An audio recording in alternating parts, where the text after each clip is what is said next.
Vote দেওয়ার সুযোগ হয় নাই, ভোট হয়েছে বাট সুযোগ হয় নাই। আমাদেরকে 15 বছর আটকে রাখা হয়েছে ভোটের জন্য, আমরা মন খুলে ভোট দিতে পারি না, এখন দিতে পারবো। কেন মনে হচ্ছে যে বিএনপি আপনার জন্য যোগ্য, কেন হচ্ছে অন্য অপোজিশন দলগুলো না? আমি আমার দিক থেকে বলতে গেলে আমার ফ্যামিলিগত দিক থেকে মানে সবসময় বিএনপি করেছে, এর জন্য মানে আমাদের মানে আমার ধারণাটাই ওখান থেকে আসছে। আর বলতে গেলে খালেদা জিয়া মানে দেশের জন্য যা করেছে তার অবদান অনেক বেশি। সো আমাদের মানে খালেদা জিয়ার জন্য হলেও অন্তত বিএনপিকে ভোট দিতে হবে। আপনার যে অপোজিশন দলগুলো আছে তারা নানা দিনে নানা সময় নানা মন্তব্য করে প্রিয় সাথী বন্ধুরা, না, তাদের সম্পর্কে আমার কোনো ধারণা নেই।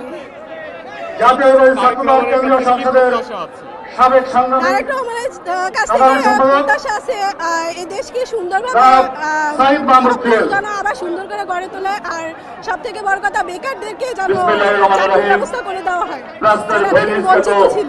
ঐতিহ্যবাহী বরিশাল বিভাগীয় আজকের নির্বাচন বরিশালের জন্য কি চাচ্ছেন? সম্মানিত সভাপতি বরিশালের জন্য মাননীয় প্রধান অতিথির আসন অলঙ্কৃত করবেন। যেগুলো করবে ইতিমধ্যে আলোচনা মালিকের দ্বারা স্পন্দন খাতে দেশ নায়ক তারেক রহমান, জাতীয় স্থায়ী কমিটির নেতৃবৃন্দ, জাতীয় নির্বাহী কমিটির